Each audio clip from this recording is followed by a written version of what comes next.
Well, good afternoon. It's Diane James here, independent MEP from the South East region of the United Kingdom, here in Strasbourg for our 4-day voting week.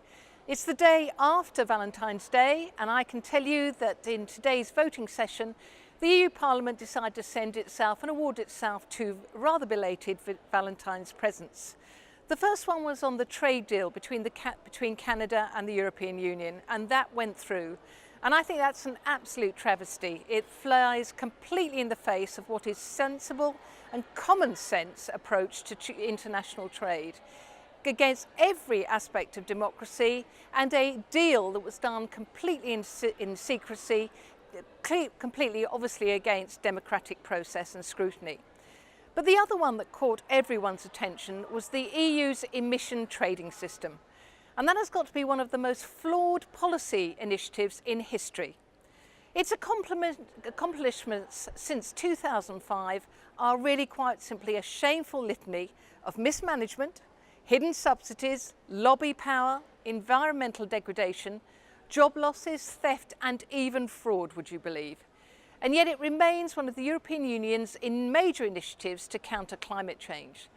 Now, until today, I had received, like most MEPs, a huge number of contacts, emails, texts and the such from individuals very, very concerned about this. And equally, there was contact from various industrial sectors concerned that this new state of play in terms of the ETS, the impact that that was going to have in terms of how commercially viable they were, what it was going to do in terms of the number of people they employed, and effectively what it was going to do to business.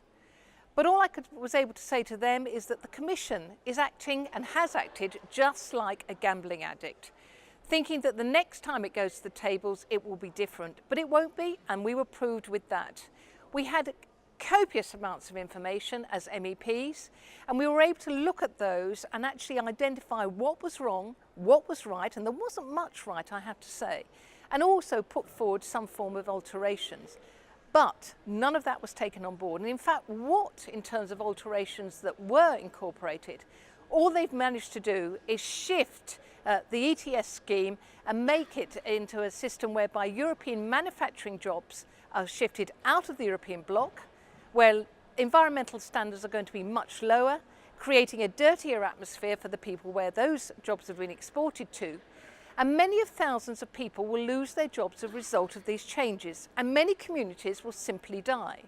Now, exporting pollution is nothing to be proud of, but maintaining communities, maintaining jobs in the nation states, they are priorities for any MEP.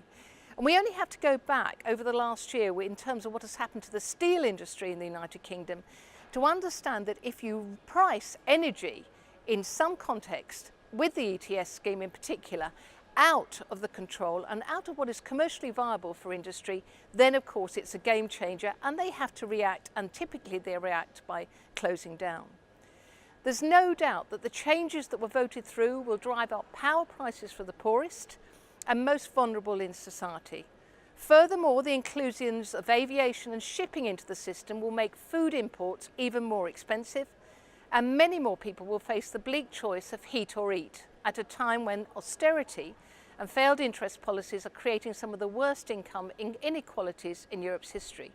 And I think I was particularly astounded to learn today that the cargo industry, the big shipping industry, they decided that in fact the ETS was something to be supported. And one has to question why they were able to make that point, because it does seem rather incongruous to me.